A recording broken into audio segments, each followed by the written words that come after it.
근데 지금은 이렇게 당당한 엄마로서 당당한 모습을 이렇게 살아가시지만 사실 어렸을 때는 굉장히 많이 힘들고 어렵고 외롭고 서럽기도 하고 뭐 그러셨을 것 같아요. 어렸을 때 얘기 좀 해주시죠. 제가 있는 보육원에는 여자아이들만 있었고 그렇다 보니까 예쁜 것들이 많이 보이잖아요. 그렇죠. 그렇게 뭐 나쁜 마음이 있어서 그렇게 한 건 아니겠지만은 좀 더 예쁜 아이는 더 예쁘게 이렇게 챙겨주는 그런 모습들을 그 아이에게는 머리 파마도 해주고 또 예쁘게 챙겨주는 모습, 좀 더 예쁘게 해주는 모습들이 제 눈에는 다 보이더라고요. 그래서 그렇게 하는 모습을 저는 부러워하면서 바라볼 수밖에 없었죠.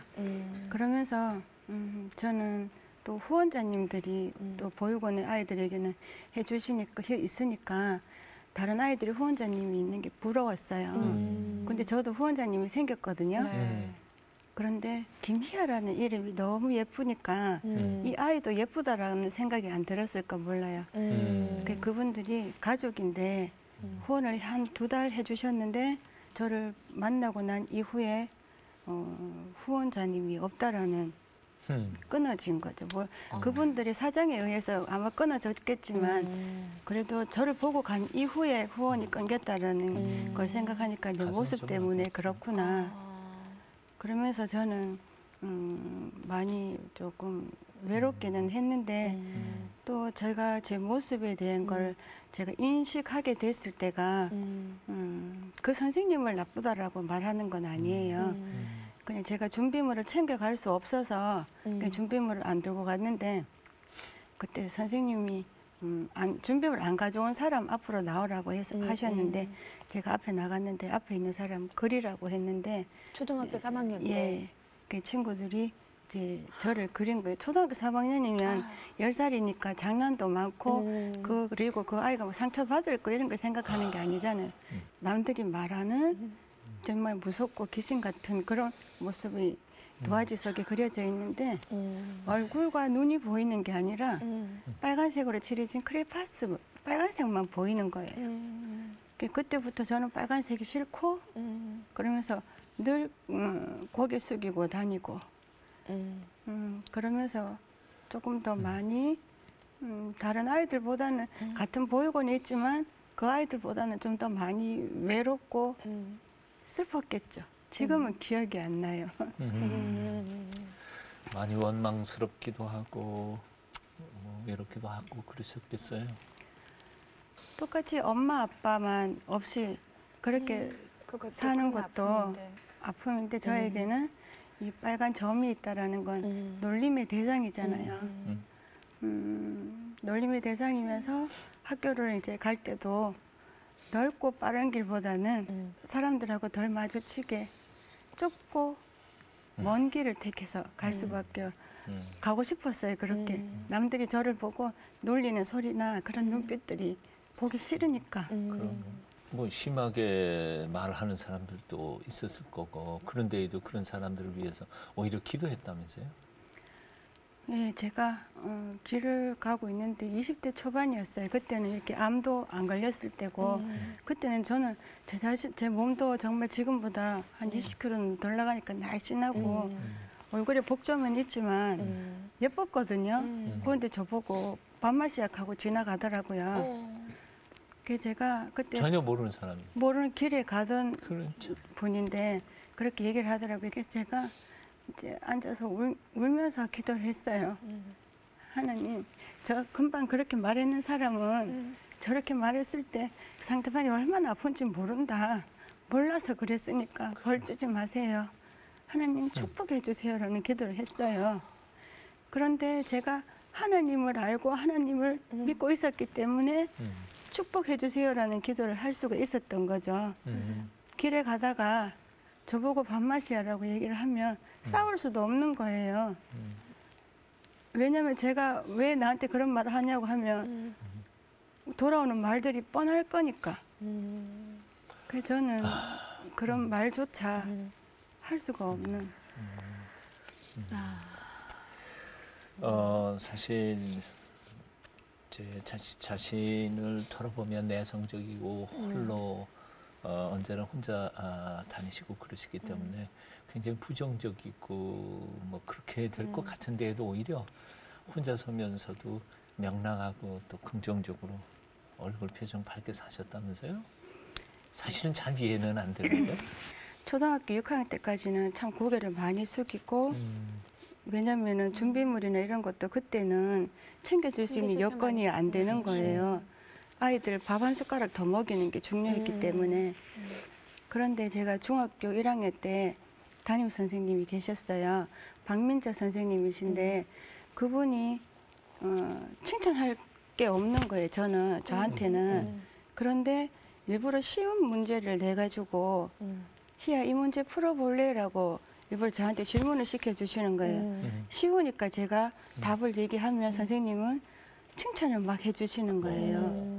교실의 대통령은 선생님이시잖아요. 선생님의 칭찬을 듣고 나니까 고개를 숙이고 있던 제가 조금 고개가 들어지고 그러면서 제가 또 한 번에 시험을 쳤는데 그걸 시험을 너무 잘 친 거예요. 그래서 선생님이 우리 반에서 성적이 희야가 제일 많이 올랐다고 희야를 박수를 쳐주시는 거예요. 선생님이 저희 이름을 불러주시니까 친구들도 저희 이름을 불러주고 선생님의 칭찬이 있으니까 자신감이 있더라고요.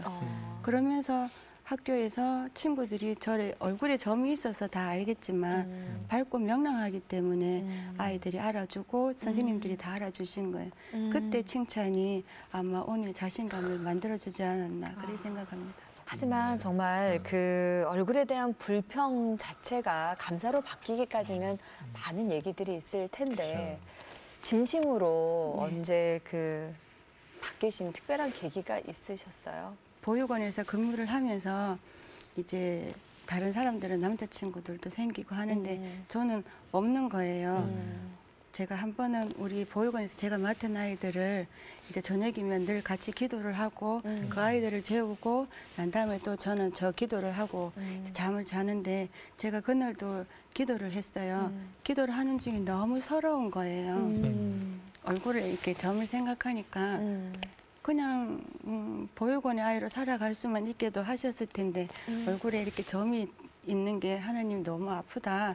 제가 이 주먹을 쥐고 얼굴에 점을 막 지웠어요. 이게 지우개가 되었으면 좋겠다는 생각으로 지우면서 하나님 손끝으로 그냥 여기 한 번만 만져주면 이거 없어지잖아요.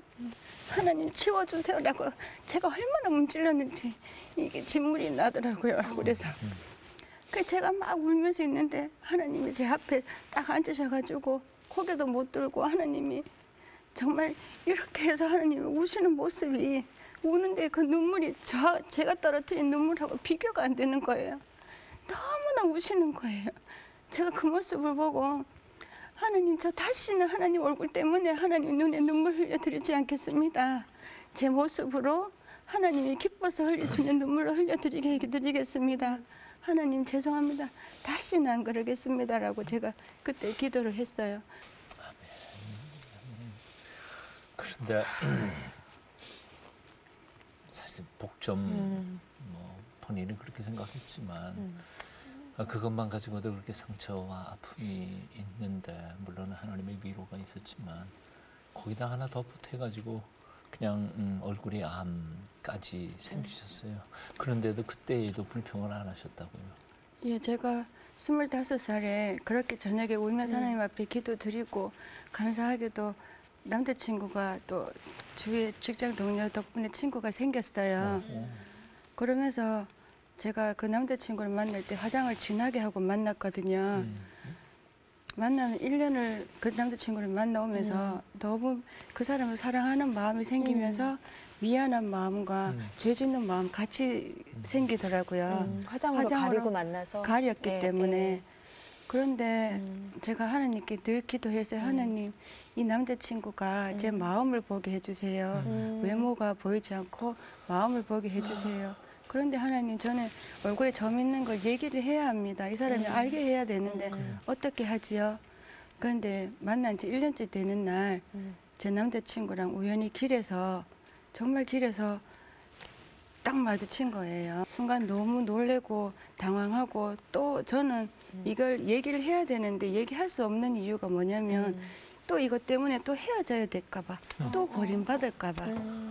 그때 제 남자친구가 언제부터 그랬냐고 물었는데 너무 미안하고 그런 마음에 제가 네 만나고부터 그랬다라고 얘기를 했거든요. 그리고 또 그렇게 해서 1년째 됐는데 제 모습을 봤는데 25살 2년째 되는 날 제가 암이 걸린 거예요. 얼굴에 상악동 암이 걸렸는데 저는 처음에 개인병원에 갔을 때 코에 물혹이 있다라고 얘기만 듣고 그리고 그 선생님이 큰 병원으로 가라고 얘기를 하셨어요. 그래서 큰 병원에 갔는데 이제 뭐 암인지는 저한테는 얘기를 안 해주셨으니까 잘 몰랐고 그런데 이제 선생님이 수술하기 직전에 사인하기 전에 이제 악성 종양이라고 얘기를 해주시더라고요. 근데 저는 그때 종양이 심각하게 암인지도 몰랐어요. 종양이 그냥 종기같이 들렸어요. 그래서 병원에서 이제 암 수술하면 이제 여기 눈 밑에부터 여기 이 있는 데까지 뼈를 다 잘라내고 피부 이식을 하고 그러면 여기 팔에 있는 동맥이 이제 여기에 신겨지고 허벅지에 살이 팔이 올라온대요.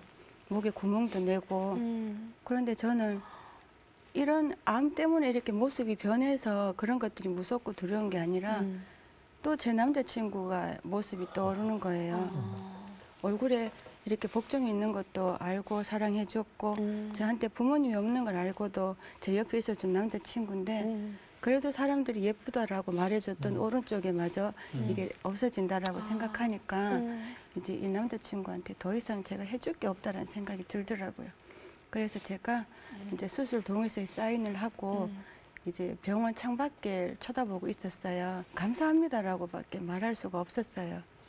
감사합니다라고 말은 하지만 엄마가 있으면 엄마한테 엄마 나 여기 이것 때문에 여기까지 또 걸렸어 나 어떡해. 엄마 정말 품에 안겨서 한번 실컷 울어보면 좋겠는데 제 옆에 있는 사람들은 제가 괜히 그렇게 하면 더 마음 아프잖아요. 그래서 저는 감사합니다. 그러면서 제가 제 남자친구한테 해줄 수 있었던 마지막 선물이 헤어지자라는 거였어요. 헤어져 주는 것밖에 없다. 그 제가 또 병원 침대에 누워서 또 기도를 했어요. 하나님, 저는 제가 남자친구에게 헤어지자라고 얘기를 했습니다. 하지만 떠나가도 미워도 원망도 하지 않습니다. 저에게 2년이라는 시간 동안 제가 저에게 사랑을 주었고 정말 저를 따뜻하게 안아준 사람입니다. 하나님 그걸로 감사하면서 살겠습니다. 하지만 하나님 아시지요?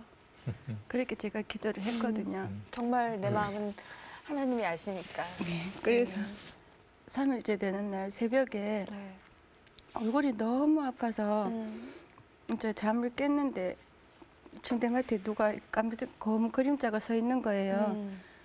보니까 남자친구인데 제가 눈을 번쩍 뜰 수가 없었어요. 부끄러워서 너무 반갑고 좋은데 그게 조금 있다가 제가 눈을 뜨고 남자친구한테 왜 왔냐고 물었거든요. 그러니까 희아 씨가 보고 싶어서 왔다라고 얘기를 해주더라고요. 그러면서 저를 보육원의 원장님하고 선생님들이 저를 간호를 해주면서 이 남자친구도 저한테 같이 간호를 해줬어요. 그러면서 제가 병원에 있는 동안 웃을 수 있고 행복했지만 저는 병원에 있는 한 달 시간이 제가 태어나서 세상에서 제일 행복했고요. 정말 그동안 관심 받을 수 없었던 아이잖아요.